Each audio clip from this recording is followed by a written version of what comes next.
नमस्कार, KTV news में आपका स्वागत है। मैं हूं स्तुति और आइए एक नजर डालते हैं शहर की प्रमुख सुर्खियों पर। संतुष्टि मेडिकल कॉलेज के छात्रों ने कॉलेज प्रशासन पर धोखाधड़ी व धमकी का लगाया आरोप, किया धरना प्रदर्शन।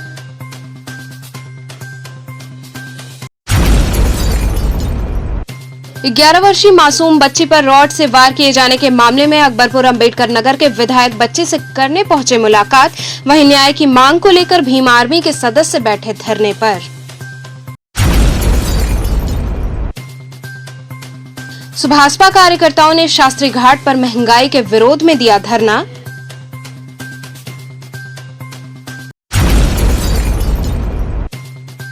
और भेलूपुर थाना अंतर्गत एक महिला ने 1.5 साल की मासूम की हत्या कर की आत्महत्या। और अब खबरें विस्तार से। संतुष्टि मेडिकल कॉलेज के छात्रों ने कॉलेज प्रशासन पर धोखाधड़ी व धमकी दिए जाने का आरोप लगाते हुए धरना प्रदर्शन किया। लगातार विवादों में घिरे सुंदरपुर स्थित संतुष्टि हॉस्पिटल में एक बार फिर विवाद शुरू हो गया है। संतुष्टि मेडिकल कॉलेज के छात्रों द्वारा हॉस्पिटल के बाहर प्रदर्शन शुरू कर दिया गया है। छात्रों ने संस्थान बंद कराने सहित कॉलेज प्रशासन के खिलाफ जमकर नारेबाजी करते हुए धरने पर बैठे हैं। छात्रों ने कहा कि वो 2018-19 बैच के संतुष्टि आयुर्वेदिक मेडिकल कॉलेज के छात्र हैं। उनकी नीट द्वारा काउंसलिंग हुई है। छात्रों का कहना है कि कॉलेज की मान्यता रद्द कर दी गई है। कोर्ट ने इन्हें 150 दिनों का समय दिया था। इस बात की हम छात्रों को भनक तक नहीं थी। जब 1 वर्ष बाद हमें ये बात पता चली तो हमने संस्थान की डॉक्टर ऋतु गर्ग से इस बारे में पूछा तो उनका कहना था कि मान्यता कोर्ट द्वारा है। इस बात से नाराज हम छात्रों ने 8 महीने पहले धरना दिया और ये मामला ACM के यहाँ पहुंचा। हम छात्रों से ये कहा गया कि 10 दिनों में कार्रवाई होगी, यदि नहीं होती है तो आप धरने पर वापस बैठ सकते हैं। लेकिन 8 महीने बीत गए, पैसा देकर फाइलें दबा दी गईं। इसके बाद हम छात्रों ने DGP को फोन किया तो लंका SHO के पास फोन गया तो लंका SHO ने ये साफ कहा है कि जब तक जांच नहीं होती हम मुकदमा दर्ज नहीं करेंगे। छात्रों का कहना था कि प्रति छात्र 8 लाख रुपए लिया जा चुका है और इस बाबत मुकदमा तक दर्ज नहीं किया जा रहा है। मान्यता रद्द होने के बावजूद लगातार फीस वसूली जा रही है। कोविड के चलते हॉस्टल बंद थे, फिर भी हॉस्टल फीस ली गई। एग्जाम नहीं कराया गया, फिर भी एग्जामिनेशन फीस ली गई। हमने लखनऊ में पहले ही रजिस्ट्रेशन फीस दी थी, लेकिन यहाँ आने पर जबरदस्ती नगद 50,000 रजिस्ट्रेशन के नाम पर लिया गया, जिसकी कोई रसीद नहीं है। 40,000 एग्जाम फीस है, वो भी नगद चाहिए। छात्रों का कहना है कि डॉक्टर ऋतु गर्ग द्वारा हम छात्रों का जीवन बर्बाद करने की धमकी दी जाती है। UGC का नियम उल्लंघन करते हुए हमारी ओरिजिनल मार्कशीट रख ली गई है। वहीं छात्रों का कहना है कि जब भी डॉक्टर ऋतु गर्ग से बात करनी होती है तो कॉलेज प्रशासन के आदमी बात करते हैं और जब वो धरने पर बैठते हैं तो अननोन लोगों का फोन आता है और वो धरने पर बैठने से मना करते हैं और धमकी देते हैं, जिसकी वॉइस रिकॉर्डिंग है उनके पास। संतुष्टि आयुर्वेदिक मेडिकल कॉलेज के 2018-19 बैच के बच्चे हैं। किस प्रकार बैठे हैं धरने पे? सर, हम लोगों का 18 में ही एडमिशन हुआ था आयुष काउंसलिंग के थ्रू। आधे बच्चों का डायरेक्ट हुआ था जो डॉक्टर ऋतु गर्ग ने लिया था। बट हम लोग से पहला ईयर और सेकेंड ईयर का जबरन फीस वसूलन करने के बाद भी हम लोग का अभी तक परीक्षा नहीं हो पाया, 3 साल हो जाने के बाद भी। और जब इनसे पूछा जाता है तो हमें कोई सख्त कोई उचित कार्रवाई नहीं की जाती है। और लास्ट टाइम भी हम लोग सर 8 महीने पहले भी बैठे थे धरने पे, तो ADM साहब सब भी आए थे तो उनसे भी कोई सर उचित कार्रवाई नहीं की थी। और ये सर हम लोग को धमकी देती हैं कि अगर तुम बैठोगे तो तुम्हारी कैरियर हम लोग बर्बाद कर देंगे। और सर ये हम लोग का 12th का जो रिजल्ट है वो भी लेके रखी हैं। और जब उनसे सरकार से क्या मांग है? सर, सरकार से यही मांग है हमारी कि हमारे कॉलेज चेंज की जाए, हमें इस कॉलेज में नहीं पढ़ना है। और विद्यापीठ से हमारी ये मांग है कि ऐसे कॉलेज का मान्यता नहीं दी जाए। और हम लोग के बैच के बच्चे, हम लोग के 17 बैच को मान्यता है, 19 बैच को मान्यता है जैसा विद्यापीठ बोल रही है, बट 18-19 को मान्यता नहीं है। जैसे धरना में बैठते हैं तो मैडम बोलती हैं कि आप जैसे रोड पे निकलोगे तो कोई गाड़ी आपको चढ़ा जाए, आप क्या कर लोगे। ये हमें इस प्रकार की धमकियाँ दी जाती है मैडम की तरफ से। और आज मैनेजमेंट की तरफ से एक मैसेज आया है, इसमें साफ साफ लिखा गया है कि मतलब कि आप हमें जान से मारने की धमकी दे रहे हैं और आपके साथ कुछ भी होता है उसकी जिम्मेदारी हमारी नहीं होती है। आप मरो चाहे जियो, और सर लास्ट टाइम जब हमने धरना दिया था तो मैडम से बात हुई थी, तो मैम बोली आप मरो आप जियो, हमें उससे कोई मतलब नहीं है, हमें अपना कॉलेज चलाना है, आपके एक मरने से हमें कोई फ़र्क नहीं पड़ता। बाबू संतुष्टि आयुर्वेद मेडिकल कॉलेज का स्टूडेंट हूँ सर। 18-19 बैच में हमारा एडमिशन हुआ था और हमारा एडमिशन डायरेक्ट है सर, कुछ बच्चों का काउंसलिंग से भी है। लेकिन सर हम लोग का जब ये एडमिशन लिया जा रहा था सर, हम लोग का ऐसा कुछ नहीं बताया गया था कि हमारा मामला कोर्ट में है या कहीं पर है। हम लोग से डायरेक्ट सर पैसा लिया गया और सर 2-2 साल के फीस जमा है और हम लोग का 10+2 दोनों का जो सर्टिफिकेट है सर, रिजल्ट वो अपने पास रखे हैं और मांगने पर सर दिया नहीं जा रहा, जीरोक्स दिया जा रहा सर। हम लोग नीट का फॉर्म भी अप्लाई नहीं कर पा रहे हैं सर। कितने पैसा आप दे चुके हैं? सर लगभग 7-7.5 लाख रुपए दे चुके हैं सर, 2 साल का फीस और 2 साल का हॉस्टल फीस, जिसमें 40,000 सर हमारा एग्जाम फीस भी इंक्लूड है, 25,000 रजिस्ट्रेशन, 10,000 सर रुपये इन्होंने ड्रेस वगैरह का भी लिया था। लेकिन सर अभी तक हमारा एग्जाम नहीं करा गया सर, 3 साल हो गए सर। 2018-19 बैच में एडमिशन लिए थे सर। सर 18-19 बैच का स्टूडेंट हूँ संतुष्टि आयुर्वेदिक मेडिकल कॉलेज का, जो कि हम लोगों की काउंसलिंग नीट के द्वारा हुई है आयुष हनीमैन चौराहा राजकीय होम्योपैथ कॉलेज, जहाँ पे हम लोगों का काउंसलिंग होने के बाद यहाँ आने के बाद पता चलता है 5 महीने के बाद कॉलेज की मान्यता रद्द कर दी। मान्यता रद्द कर दी। कोर्ट ने इन्हें 150 दिन का समय दिया था, जिसकी सारी कार्रवाई कोर्ट के द्वारा की गई थी, जिसकी हम लोगों को कोई भनक नहीं थी और न हम लोगों को बताया गया। और फिर उसके बाद 1 साल बाद हम लोगों को जब पता यूनिवर्सिटी जाने के बाद पता चलता है कि इनके पास मान्यता नहीं है और ये कहती है कोर्ट से मान्यता है। आप ही लोग बता दीजिए कि कौन सी कोर्ट किस संस्था को मान्यता देती है स्कूल चलाने के लिए? अगर कोर्ट देती है कि किस जगह से देती है, किस कानून से देती है? अभी लगभग 4 महीना पहले ये मामला फिर उठा था। 4 महीना ने 8 महीने से एसीएम के यहाँ जांच हुई। यहाँ सीओ के कहने पे, सीओ साहब के कहने पे, एडीएम थे, एसीएम थे, सब लोगों के कहने पे हम लोगों ने 10 दिन का समय, उन्होंने कहा 10 दिन में अगर कोई कार्रवाई नहीं होती है तो आप लोग फिर स्वयं बैठ जाएगा। कोविड की वजह से हम लोग कोविड प्रोटोकॉल के उसकी वजह से हम लोग यहाँ पे नहीं बैठ पाए थे। लेकिन इस बार फिर से इतने 8 महीने होने को एसीएम के यहाँ फाइल दब गई है, पैसा वैसा लेके, जो भी उनका मामला है। लेकिन कोई जाके, हमने आज डीजीपी के यहाँ फ़ोन किया था, डीजीपी को कॉल किया था हमने, तो सुबह लंका एसएचओ के पास फ़ोन आया था। लंका एसएचओ ने साफ साफ बोला कि मैं मुकदमा नहीं लिखूंगा जब तक जांच नहीं हो जाती। अरे अभी किसी को मार दीजिए, किसी से पैसा छीन लीजिए जबरदस्ती, तो तुरंत मुकदमा हो जाएगा। और यहाँ पे 8 लाख प्रति व्यक्ति 3 साल से हम लोग घूम रहे हैं, हम लोगों की लाइफ एकदम ख़त्म होने को है। वो क्या कर रहे हैं कि मामला कोर्ट में, अरे 3 बार आपका कोर्ट में मामला चला गया, 3 बार आपने हरा दिया, आपका अवैध एडमिशन बता दिया गया। अब हम लोग क्या हर बार आप रीट डालती जाएंगी, हर बार कोर्ट कचहरी हम लोग घूमेंगे?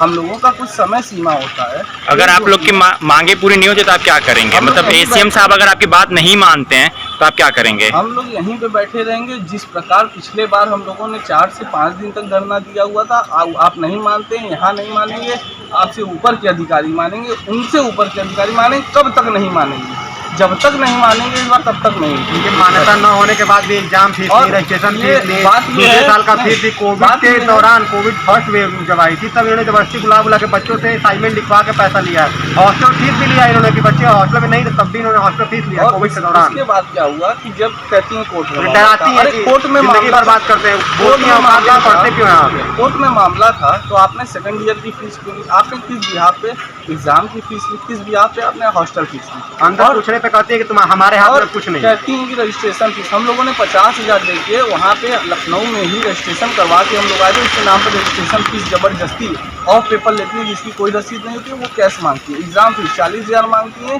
कैश मांगती है। इनको फीस कैश चाहिए, कोई जिसकी रसीद नहीं है। पिछली बार जो समय दिया गया था वो समय पूरा होने के बाद क्या आपने मैडम से दोबारा बात की? मैडम बात की हमेशा कॉन्टेक्ट में बात नहीं करते हैं। मैं आपको बताऊँ, मैडम के जो नुमाइंदे हैं वो, उनका मैसेज मैं आपको दिखा देता हूँ। 2-4 मैसेज पड़े हुए हैं मेरे पास। उनके क्या है कि 1 तारीख दी जाएगी कि आइए आप लोग बात कीजिए। बात क्या होगी, कोर्ट में मामला है, हर बार नई डेट दी जाती है कि हमने रीसबमिट कर दी। अरे आप 3 साल से कर रही हो, अगर आप कोर्ट में या केस में कुछ दम होता, आपने पहले तो कोर्ट का पालन नहीं किया, नियम का पालन नहीं किया। 150 दिन का वक्त था आपके पास, आपने 2 साल लगा दिया एक अपना मानक चलाने के लिए, लेकिन ऐसा कुछ नहीं हुआ। अगर आप, और उसके बाद बात करने पे क्या होता है, इतने मैसेज किए जाते हैं। बस ये देखिए, ये मैसेज किए जाते हैं कि आप इतने तारीख को आइए, आप इतने तारीख को आइए। ऊपर से यूजीसी का नियम है कि ओरिजिनल मार्कशीट कोई नहीं जमा कर सकता। कैसे और दूसरे से बुलाते हैं, अपने नहीं कॉल करके बोलते और हैं। ये देखिए जो रखती है उसका फिर कुछ बुलाते रिकॉर्डिंग्स है मेरे पास कि धरने पर मत बैठो, कुछ बच्चे को ये करा देंगे। वो रिकॉर्ड मतलब वो कौन फोन करता है? अब जो भी फोन करता है, अननोन लोग फोन करते हैं, कहते हैं धरने पर मत बैठो, तुम उसकी फोटो दे दो मुझे। तो मतलब ये माना जा सकता है कि आप लोग को अननोन नंबर से धमकी भी मिलती है कि धरना मत अंदर दीजिए। जाने पे धमकी मिलती है, तुम्हारा बाहर जाओ एक्सीडेंट हो जाएगा तो क्या करो। और उसकी रिकॉर्डिंग है सारी, और ऊपर से क्या मैसेज आता है कि आप लोग अपने डायरेक्टर को जान से मारने की धमकी देते हैं, ऐसे मारने की धमकी देते हैं। हम लोगों की लाइफ बर्बाद हो रही है, वो अपना एसी में अंदर बैठी हुई, हम लोग 5 दिन से बैठे हुए थे। 11 वर्षीय बच्ची पर रॉड से वार किए जाने के मामले में अकबरपुर अंबेडकर नगर के विधायक बच्ची से मुलाकात करने पहुंचे। वहीं न्याय की मांग को लेकर भीम आर्मी के सदस्य धरने पर बैठे। रोहनिया स्थित मूढ़ादेव निवासी 11 वर्षीय बच्ची पर लोहे के रॉड से हमला कर क्रूरता करने का मामला तूल पकड़ने लगा है, जिसको न्याय दिलाने के लिए अकबरपुर अंबेडकर नगर के विधायक रामअचल राजभर पीड़िता से मिलने बीएचयू ट्रॉमा सेंटर पहुंचे, जहां पर मासूम बच्ची के परिजनों से उन्होंने मुलाकात की। रामअचल राजभर ने मीडिया से बात करते हुए कहा कि 11 साल की मासूम बच्ची से जो अमानवीय घटना घटी है, उस बच्ची से मिलने हम अकबरपुर से आए, फिर भी शासन प्रशासन के लोगों ने हमें मिलने नहीं दिया। इसका अर्थ है कि तथ्य छिपाया जा रहा है। बच्ची को न्याय नहीं देने का आरोप लगाते हुए उन्होंने कहा कि बच्ची के साथ बहुत बड़े पैमाने में अमानवीय व्यवहार हुआ है। वहीं इस मामले को लेकर भीम आर्मी के मंडल अध्यक्ष AK गौतम द्वारा अपने साथियों संग बीएचयू ट्रॉमा सेंटर पर धरना प्रदर्शन किया गया। भीम आर्मी के मंडल अध्यक्ष AK गौतम ने बताया कि जिस तरह से मासूम बच्ची के साथ कृत्य किया गया है, उसका पुलिस स्वतः संज्ञान लेकर उन पर कार्रवाई करे, जिससे दोषियों को सजा मिल सके। जब तक दोषियों पर कार्रवाई नहीं होगी, तब तक हम विरोध प्रदर्शन जारी रखेंगे। आज ये जो सरकार है, मनुवादी सरकार, इन्होंने हमारी बहन के साथ जो अत्याचार किया है, इनके साथ बलात्कार किया गया, इनको मारा गया है, तरह तरह चोटें पहुंचाई गई और सरकार इसमें मुख बधिर बैठी हुई है। प्रशासन भी इसमें कुछ कोई कार्रवाई नहीं कर रहा। अपने आप स्वतः अपने इन्होंने कभी तहरीर तक नहीं दिया, अपने आप स्वतः तहरीर तक FIR करवाई जाती की कब तक बर्दाश्त होगी? ये बर्दाश्त नहीं की जाएगी। इसके साथ लड़की के साथ यही होता रहा तो हम भीम आर्मी वाले इनकी सख्त विरोध करते हैं, उनके साथ कार्रवाई करने की मांग करते हैं। अभी क्या मांगे हैं मुख्य? अभी मांगे हैं ये लड़की के साथ जो अत्याचार हुआ हो FIR हो और धाराएं बढ़ाई जाए और उनके साथ अच्छे से इलाज किया जाए। सुभाषपा कार्यकर्ताओं ने शास्त्री घाट पर महंगाई के विरोध में धरना दिया। पूर्व मंत्री व सुभाषपा राष्ट्रीय अध्यक्ष ओम प्रकाश राजभर व अजगरा विधायक कैलाशनाथ सोनकर, प्रदेश उपाध्यक्ष शशि प्रताप सिंह सैकड़ों कार्यकर्ताओं के साथ शास्त्री घाट पर बढ़ती महंगाई के विरोध में धरने पर बैठे। इस दौरान ओम प्रकाश राजभर ने कहा कि केंद्र व राज्य सरकार द्वारा युवाओं, बेरोजगारों के साथ धोखाधड़ी तथा लगातार बढ़ती महंगाई व सरकारी योजनाओं में अनियमितता इतनी बढ़ गई है कि पाप का घड़ा भर गया है। इसको फोड़ने के लिए भागीदारी संकल्प मोर्चा 10 पार्टियों के साथ बना है। उन्होंने कहा कि चुनावी वादे से मुकरने वाली सरकार अब युवाओं की भावनाओं से खेल रही है। कोरोना के नाम पर लूट मची है। सरकार तीसरी लहर का डर दिखा रही है। वहीं विधायक कैलाशनाथ सोनकर ने कहा कि ऐसी बेलगाम सरकार पहली बार देखी है। इस दौरान 5 सूत्री मांग की गई। इस मौके पर रमेश राजभर, राजेश यादव, नित्यानंद पांडे, विनोद सिंह, सुनील पटेल इत्यादि कार्यकर्ता शामिल रहे। देखिए, प्रदेश की जनता महंगाई से त्रस्त है। ये सामने सिलेंडर रखा हुआ है। जब हम लोगों को सपना दिखाया गया कि अच्छे दिन आएंगे, तो हम लोग भी अच्छे दिन लेने के चक्कर में चले गए और जब अच्छे दिन आ गए तो गैस सिलेंडर 400 से बढ़कर के 900 हो गया। बुरा दिन था तो 400 था। जब बुरा दिन था तो सरसों का तेल 50 रुपया था। अच्छे दिन आ गए तो 200 हो गया। हमारा जब बुरा दिन था तो पेट्रोल 60 रुपया था। बुरा दिन था तो 60, अच्छा दिन आ गया तो 100 पार कर गया। आज दाल हो, तेल हो, नमक हो, पानी हो, सब चीज़ की महंगाई चरम पे हो गई। ये सत्ता में बैठे हुए लोगों को दिखाई नहीं दे रहा है। जब इस सत्ता से बाहर रहते हैं तो इनको सब कुछ दिखाई देता है, और जब सत्ता पा जाते हैं तो इनको दिखाई नहीं देता है। तो इनको हम सांकेतिक धरना के माध्यम से इनको बताने के लिए हम लोग बैठे हैं कि जो आपने वादा किया है, ना भ्रष्टाचार, प्रधानमंत्री जी उद्घाटन करते हैं, सुबेरे छत गिर जाती है, ये भ्रष्टाचार का प्रमाण है। गुंडा राज, पूरे प्रदेश में अपराधी आए दिन लूट, हत्या, डकैती, बलात्कार करते हैं। अब पत्रकार पीटा जा रहा है, नेता पीटा जा रहा है, सारे लोग पीटे जा रहे हैं। कौन पीट रहा? अपराधी पीट रहा है। लेकिन सरकार क्या बोल रही है कि नहीं, यहाँ कुछ नहीं है। तो ये जुमले वाली पार्टी है, झूठ बोलने वाली पार्टी है भारतीय जनता पार्टी। मंत्री जी, भारतीय जनता पार्टी कभी विकास हो रही है, विकास तो मर गया कानपुर में, विकास कहाँ जिंदा है? विकास को तो मार दिए। पूछिएगा कि विकास तो मर गया कानपुर में, कहाँ विकास जिंदा है? जो बचा खुचा था तो प्रधानमंत्री उद्घाटन किए, वो धरती पर लौट गया। हाउस में धरना देने की बात कहें तो क्या तब जाके प्रशासन ने आपको परमिशन दिया? नहीं, ये बात नहीं थी। देखिए, यहाँ प्रशासन के लोगों को ये जानकारी है कि अगर हम 2 दिन पहले परमिशन दे देंगे तो यहाँ ओम प्रकाश की फौज आएगी तो हम रोक नहीं पाएंगे। हमारी फौज को रोकने के लिए लास्ट टाइम में परमिशन दिया गया कि यहाँ भीड़ न होने पावे। हमारी ये परमिशन अगर 2 दिन पहले हुआ होता तो आप लोग यहाँ देखते कि यहाँ कम से कम 50,000 लोग होते आज। तो क्या लगता है ओम प्रकाश राजभर से बीजेपी डरती है? डरती नहीं तो फिर फेचकुर आ रहा है। भारतीय जनता पार्टी को अगर रात में भी दिन में भी स्वप्न में भी कोई दिखाई दे रहा है तो खाली ओम प्रकाश राजभर, ये माला जप रहे हैं सब। वो लीडर है, लोडर बेचारा है। अब लोडर से क्या उम्मीद करेंगे? मालिक की मर्जी से बोलता है, लोडर की क्या औकात होती है? भेलूपुर थाना अंतर्गत एक महिला ने 1.5 साल की मासूम की हत्या कर आत्महत्या कर ली। भेलूपुर थाना क्षेत्र के नेवादा सुंदरपुर में एक दिल दहला देने वाला मामला सामने आया है, जहां एक महिला ने 1.5 वर्षीय मासूम बच्ची का गला घोंटकर हत्या कर दी और फिर आत्महत्या कर ली। परिजनों ने इसकी सूचना पुलिस को दी। पुलिस ने मौके पर पहुंचकर दरवाजा तोड़ते हुए महिला को फांसी के फंदे से उतारा। वहीं बेड पर पड़ी 1.5 साल की मासूम बच्ची को ट्रॉमा सेंटर ले जाया गया, जहां पर चिकित्सकों ने उसे मृत घोषित कर दिया। वहीं मृतक महिला के पिता ने पूरे मामले को दहेज उत्पीड़न का मामला बताया है। पुलिस ने पूरे मामले में सास, ससुर एवं पति पर दहेज को लेकर प्रताड़ित करने के आरोप में मुकदमा पंजीकृत कर लिया है। भेलूपुर इंस्पेक्टर ने कहा कि प्रथम दृष्टया आत्महत्या का मामला नजर आ रहा है। परिजनों की तहरीर पर मुकदमा पंजीकृत कर लिया गया है। पोस्टमार्टम रिपोर्ट आने के बाद ही कार्रवाई की जाएगी। हम शादी सर यहीं नेवादा एक गांव है N 8/247 में शिव निवास है, वहीं शादी किए थे। हमारा दामाद दिल्ली एयरपोर्ट पर सुपरवाइज़र है। पहले सर वो संविदा पर थे, बाद में परमानेंट हो गया। तब से ही घर में किचकिच चल रहा था, तुम्हारी शक्ल अच्छी नहीं है, मोटरसाइकिल दहेज में लाओ, तुम्हारे बाप ने कुछ दिया नहीं है, हम तुमको। और सास इसकी बार बार कहती थी कि तुम्हारे बाप के पास पैसा नहीं है, वो मुकदमा लड़ेगा, हम पैसा से पुलिस को खरीद लेंगे, प्रशासन को खरीद लेंगे, सब केस हम खा जाएंगे, हमारा कोई कुछ नहीं कर सकता है। और 2 साल तक हमारे पास बिटिया रही। फिर सामाजिक दबाव बना करके ये लोग ज़बरदस्ती ले आए। हम मना कर रहे थे बिटिया को, चलो पापा 2-3 महीने की बात है, देख लेते हैं। फिर लेके आए यहाँ पर, और 2 महीने के अंदर अंदर फिर मोटरसाइकिल की डिमांड हुई। दिल्ली चलोगी तो फ्लैट वहाँ खरीदो, अपने बाप से कहो पैसा दे, हम फ्लैट वहाँ ले लेंगे, तब ले चलेंगे। और आज सुबह फ़ोन आया कि क्या हुआ है? आज सर सुबह हमको कॉल आई कि यहाँ से किसी ने फ़ोन नहीं किया, सास ससुर ने हमको कोई सूचना नहीं दी, दामाद ने सूचना दिया, वहाँ फ़ोन गया, उसको खबर लगी, हमको नहीं सूचना दिया गया इनके गार्जियन के द्वारा।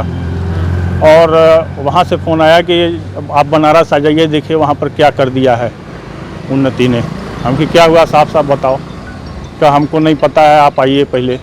तो हम इनके ससुर को, अपने समधी को फ़ोन किए, तो बताया कि अभी तो दरवाज़ा बंद है अंदर से, हम कूलर लगा था, खिड़की में से हटा के देखे हैं तो वो फंदे से लटक रही है।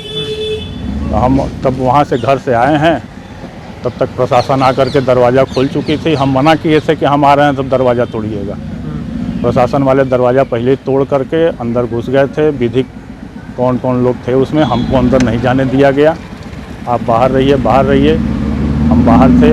अब उसके बाद कार्रवाई हम पोस्टमार्टम हाउस पर करें। कितने लोगों की मौत हुई है, बच्ची की भी बताई जाए? हाँ, एक हमारी बिटिया है उन्नति सिंह, उम्र 30 साल, एक 2 साल की बच्ची है, नाम है प्रिसा। तो लोग आत्महत्या केस है कि क्या है? हमको तो सर पूरा 100% लग रहा है कि वो हत्या का केस है और उसको आत्महत्या का रूप दिया जा रहा है। सारनाथ का 7वां निवासी 24 वर्षीय युवक संदिग्ध रूप से गायब हो गया। वहीं इस बात से नाराज लोगों ने चक्का जाम कर दिया।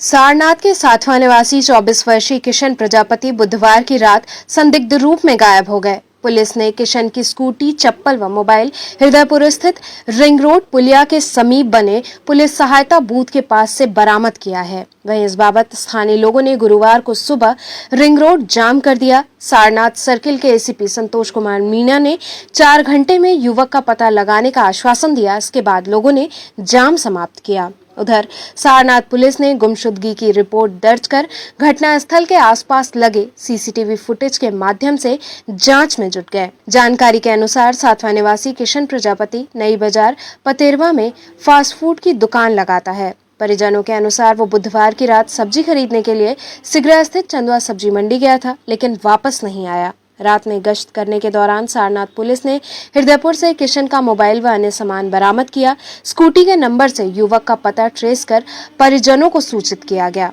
किशन के पिता राजबली प्रजापति ने बताया कि किशन अक्सर रात में ही सब्जी खरीदने के लिए चंदवा सब्जी मंडी जाता था। किशन ही घर का अकेला पुत्र है। फास्ट फूड की दुकान से वो ही घर का खर्च चलाता था। वहीं किशन की बहन प्रीति प्रजापति ने कहा कि छोटे मोटे झगड़े हुए थे, जिसमें जान से मारने की धमकी मिली थी। वो मेरे छोटे भाई थे। कैसे, क्या आपको क्या बजे पता चला? क्या कोई दुश्मनी वगैरह ऐसा कुछ? नहीं, अब देखिए हम कह तो नहीं सकते दुश्मनी, क्योंकि जलन में सबको कुछ किया होगा तो हम लोग कन्फर्म तो कर नहीं सकते। 1:30 बजे पुलिस सारनाथ की पुलिस है, वही उन्हीं से हम लोग को खबर मिला। कितने बजे घर से निकले थे? 9:50 पर। क्या काम किया नए बाजार उनका मंचूरियन का दुकान था। सब्जी लेने गए थे? आप लोग किसी के ऊपर शंका या ऐसा? नहीं, देखिए धमकी तो झगड़ा लड़ाई में होता था तो बहुत लोग बोले थे कि मरवा देंगे, कटवा देंगे, ऐसे कर देंगे। आकाश जी, कैसा अपहरण हुआ है और क्या मामला है?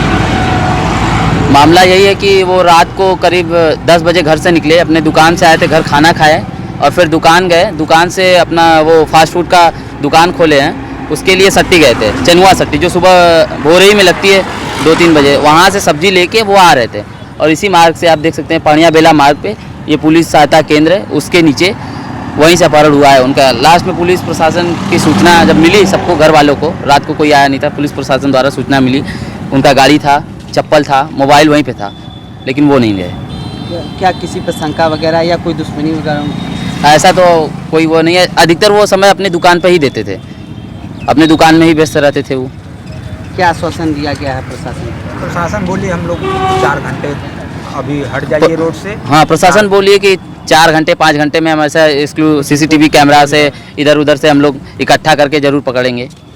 यहाँ रुकेंगे एक छोटे से ब्रेक के लिए। आप बने रहिए KTV के साथ।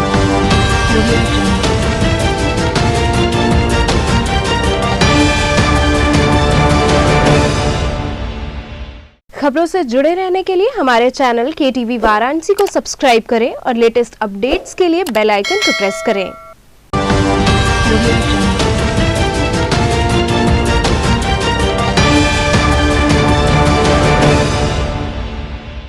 ब्रेक के बाद आपका स्वागत है। मैदागन स्थित कांग्रेस कार्यालय में महानगर कांग्रेस कमेटी द्वारा सम्मान समारोह आयोजित किया गया। मैदागन स्थित कांग्रेस कार्यालय में महानगर कांग्रेस कमेटी के पदाधिकारियों के मनोनयन के 1 वर्ष पूर्ण होने पर उनके सम्मान समारोह का आयोजन किया गया। इस दौरान पदाधिकारियों का माल्यार्पण कर उन्हें अंगवस्त्रम प्रदान कर सम्मानित किया गया। इसके बाद बैठक की गई, जिसमें आगामी चुनाव को देखते हुए विभिन्न मुद्दों पर चर्चा हुई, जिसमें वार्ड गठन, कांग्रेस को मजबूत करने संबंधी विषयों पर विस्तार से चर्चा हुई। इस अवसर पर कार्यकर्ताओं ने अहम मुद्दों पर अपनी अपनी बातें रखी। कार्यक्रम में प्रमुख रूप से राघवेंद्र चौबे, मनीष मोरोलिया, किशन यादव, फसाहत हुसैन बाबू सहित अन्य कांग्रेस कार्यकर्ता मौजूद रहे। आज यहाँ पे किस तरह की बैठक की गई है? आज हम सब महानगर कांग्रेस कमेटी के पदाधिकारियों के मनोनयन के 1 वर्ष पूर्ण होने पर उनका सम्मान किया है। वार्ड अध्यक्ष, वार्ड प्रभारियों के साथ बैठक हो रही है, जिसमें हम सब पिछले दिनों जो लखनऊ में प्रियंका जी से निर्देश हम सबको मिले थे कि कैसे हम लोग जमीनी स्तर से संगठन को मजबूत करें, उठाएं, उस सब दर में चर्चा हो रही है। वार्ड कमेटियों के गठन के लिए निर्देशित किया जा रहा है। वार्डों में पुराने लोगों के सम्मान हेतु लोगों को निर्देशित और कार्ड और हमको प्रशस्ति पत्र यहाँ से दिया जा रहा है कि वार्डों में जाएं, वार्डों में रहने वाले वरिष्ठ लोगों का सम्मान करें, उनका आशीर्वाद। हमारी तैयारी पिछले 2 वर्षों से चल रही है। आदरणीय प्रियंका जी के मार्ग निर्देशन में, आदरणीय अजय लल्लू जी के निर्देशन में हम सब लोग दिन प्रतिदिन वार्ड, आपको बहुत ही सुखद अनुभव हो रहा है मुझे बताने में कि पहली बार इधर 20-25 सालों के बाद कांग्रेस की ग्रामीण इकाइयों का भी गठन हुआ है, न्याय पंचायत इकाइयों का गठन हुआ है, शहरों में वार्ड का गठन हुआ है, बूथ इकाई का गठन हो रहा है। अब उनके ट्रेनिंग के कार्यक्रमों के हम लोग रूपरेखा बना रहे हैं। बहुत जल्द बनारस में ट्रेनिंग के कार्यक्रम होंगे और लगातार आंदोलनरत कांग्रेस बनारस में है। आप सब लगातार देखते हैं, आप सबके सहयोग से। आज बैठक में क्या निर्णय लिया गया? हम लोग लगातार निचले लेवल पे कैसे पार्टी को मजबूत करें, हमारी वार्ड कमेटी बन जाए जल्द से जल्द, हमारी बूथ कमेटी बन जाए जल्द से, उस पर हम सब लोगों ने सबका सुझाव और सलाह लेकर के हम लोगों ने गाइडलाइन दिया है। सपा कार्यकर्ताओं ने महंगाई का विरोध किया। वहीं पीएमओ कार्यालय पर ज्ञापन सौंपने जा रहे कार्यकर्ताओं को रोककर उनका ज्ञापन प्रशासन ने ले लिया। सपा कार्यकर्ताओं ने बेतहाशा बढ़ती महंगाई का विरोध किया। कार्यकर्ताओं ने कहा कि प्रधानमंत्री ने जनता को संबोधित करते हुए खुले मंच पर हवाई चप्पल पहनने वालों को हवाई जहाज में बैठने का सपना दिखाया था और खाद्य सामग्री सहित पेट्रोल, डीजल और गैस सिलेंडर के दामों को सस्ता करने का वादा कर सत्ता हासिल की थी। लेकिन सत्ता में आने के बाद इसके विपरीत महंगाई बढ़ती चली गई। वहीं इस बाबत कार्यकर्ताओं ने बीचू सिंहद्वार से जुलूस के रूप में प्रधानमंत्री कार्यालय पर ज्ञापन सौंपने जा रहे थे, तभी लंका थाने की पुलिस ने उन्हें रोक दिया और उनका ज्ञापन लेकर उसे प्रधानमंत्री कार्यालय तक पहुंचाने की बात कही। इस दौरान अमन यादव, मिथिलेश साहनी, राधेश्याम यादव, रेखा पाल सहित कई कार्यकर्ता शामिल रहे। आज हम लोग जो है कि महंगाई, देश में महंगाई आसमान छूती जा रही है और मोदी जी जो है कि सत्ता पे आने के पहले खुले मंच पे भाषण, लच्छेदार भाषण देकर देश की भोली भाली जनता को बेवकूफ बनाने का कार्य किया है। ये मोदी जी जो है कि हवाई चप्पल पे बैठने वालों को, हवाई चप्पल पहनने वालों को हवाई जहाज पे बैठने का सपना दिखाकर आज मोटरसाइकिल से चलने के लायक भी नहीं छोड़े। यह मोदी जी जो है कि आज सिलेंडर जो है कि 900 रुपया मिल रहा है, तेल जो है कि कहां से कहा गया, पेट्रोल जो है कि सैकड़ा पार करके चला गया और यह मोदी जी है कि लच्छेदार भाषणों से देश की भोली भाली जनता को बेवकूफ बनाने का कार्य किया है। इसलिए हम समाजवादी पार्टी के नेता, हम समाजवादी पार्टी के कार्यकर्ता लोग इस महंगाई के खिलाफ देश की भोली भाली जनता को जागरूक करने के लिए हम लोग सड़कों पर उतरे हैं। मोदी जी को 2014-2019 का महंगाई पर दिए गए लच्छेदार भाषणों को याद दिलाने के लिए देश की रोडों पर उतरे हैं। आज हम लोग महंगाई को लेकर बेचू सिंहद्वार से लेकर प्रधानमंत्री कार्यालय, पीएमओ कार्यालय में जाकर आदरणीय प्रधानमंत्री नरेंद्र मोदी जी को महंगाई पर रोक लगाने के लिए ज्ञापन सौंपा जाएगा। आर्य महिला नागरमल मुरारका मॉडल स्कूल में कोविड की संभावित लहर के बचाव एवं रोकथाम हेतु जन जागरूकता अभियान आयोजित किया गया।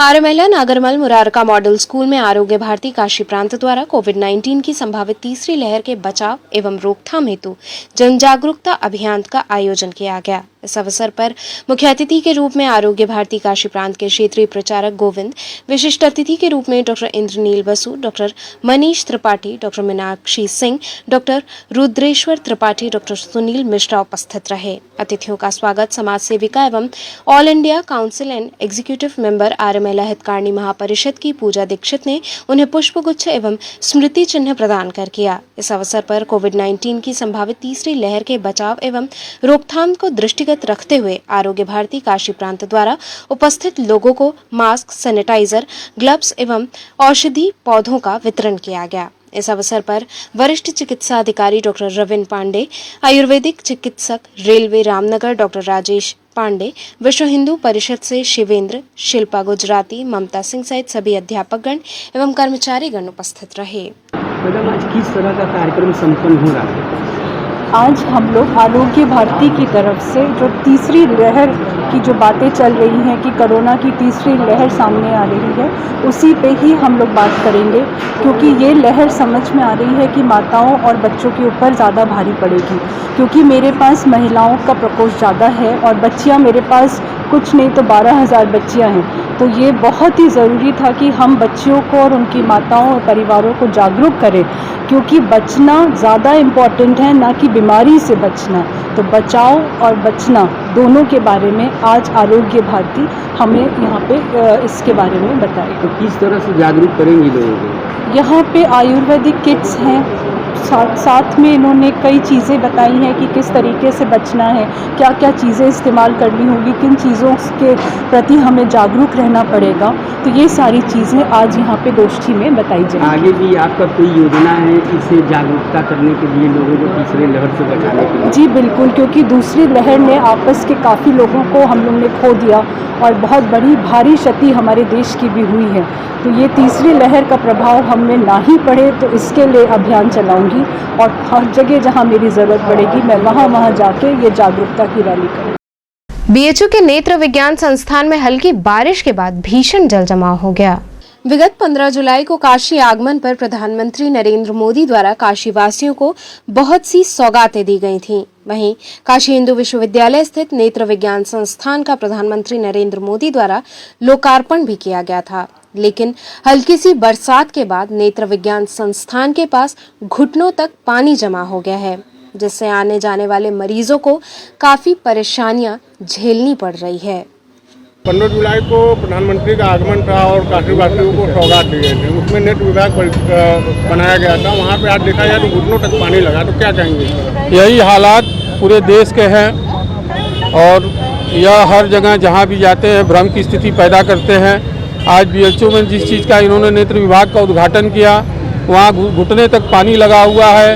इन्होंने बनारस में नगर निगम के अंदर रुद्राज सेंटर का उद्घाटन किया, जिसको कि मैं पूर्व पार्षद भी रहा हूँ। उस समय यह बात हुई थी कि हम लोग के सदन हटने पर कि इसमें सदन भी बनेगा और कम्युनिटी हॉल भी रहेगा, और अब ये क्या कर रहे हैं कि ना ही हम लोगों को सदन दे रहे हैं, ना ही कम्युनिटी हॉल किसी गरीब आदमी के यूज के लायक रह गया। 3 लाख रुपए 3 घंटे का कौन आम नागरिक दे सकता है? यह इसका भी ये जवाब दें। और बनारस की स्थिति कहने को क्योटो है, स्मार्ट काशी का इन्होंने बैनर लगाया, लेकिन आप पूरा बनारस घूम के मोदी जी किसी अपने व्यक्ति को घुमा के दिखा दें कि कहीं से अगर बनारस स्मार्ट नज़र आता हो, क्योटो नज़र आता हो, तो हम समाजवादी साथी हम लोग उनके खिलाफ कुछ बोलने का काम बंद कर देंगे, लेकिन यह दिखाए कि बनारस कहाँ से स्मार्ट है। जिला समाजवादी पार्टी अनुसूचित जाति जनजाति प्रकोष्ठ के पदाधिकारियों के मनोनयन पत्र वितरण कार्यक्रम का आयोजन हुआ। जिला समाजवादी पार्टी अनुसूचित जाति जनजाति की वाराणसी कार्यकारिणी घोषित कर नवनियुक्त अनुसूचित जाति जनजाति प्रकोष्ठ के पदाधिकारियों को मनोनयन पत्र वितरण कार्यक्रम का आयोजन अर्दली बाजार स्थित पार्टी कार्यालय में हुआ। इस दौरान विधानसभा चुनाव 2022 की तैयारियों पर विचार विमर्श किया गया, जिसमें नथुलाल सोनकर जिलाध्यक्ष ने कहा कि आगामी विधानसभा चुनाव में पार्टी की सरकार बनाने का संकल्प लिया गया है और राष्ट्रीय अध्यक्ष अखिलेश यादव को उत्तर प्रदेश का मुख्यमंत्री बनाने की प्रतिज्ञा ली गई है। कार्यक्रम में मुख्य रूप से आनंद मौर्य, मोतीलाल यादव, संजय यादव इत्यादि लोग शामिल रहे। माननीय राष्ट्रीय अध्यक्ष हमारे अखिलेश यादव जी के आदेशानुसार जिले के अनुसूचित जाति के पद पर पदाधिकारियों को मनोनयन पत्र देने का आज कार्यक्रम पूरा किया गया। कितने लोगों ने आज 38 लोगों को जिले के अनुसूचित जाति जनजाति के प्रकोष्ठ पर नियुक्त किया गया। क्या संकल्प लिए हैं जी? क्या संकल्प लिए हैं? आज संकल्प लिया गया कि भाजपा की गतिविधियों को देखते हुए हम लोगों ने आज संकल्प लिया, समाजवादी पार्टी के सभी पदाधिकारियों ने, कि 2022 में इस बार न जो चली थी न किसी की चलेगी, केवल चलेगी तो समाजवादी पार्टी की साइकिल चलेगी। राष्ट्रीय अध्यक्ष जी के आदेश का हम लोग सभी लोग पालन कर रहे हैं और अनुमान में है, अनुमान क्या निश्चित दृढ़ संकल्प है कि इस बार 2022 में हम लोग की समाजवादी पार्टी आएगी। तो चलते चलते पुनः एक नजर डालते हैं शहर की प्रमुख सुर्खियों पर।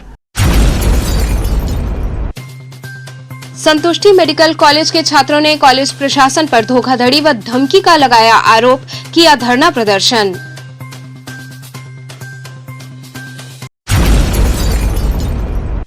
ग्यारह वर्षीय मासूम बच्ची पर रॉड से वार किए जाने के मामले में अकबरपुर अंबेडकर नगर के विधायक बच्चे से करने पहुंचे मुलाकात। वहीं न्याय की मांग को लेकर भीम आर्मी के सदस्य बैठे धरने पर। सुभाषपा कार्यकर्ताओं ने शास्त्री घाट पर महंगाई के विरोध में दिया धरना।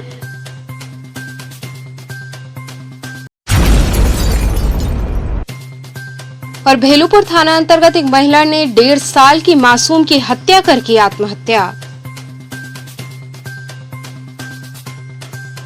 तो ये थे आज के समाचार। कल फिर होगी मुलाकात, तब तक के लिए नमस्कार।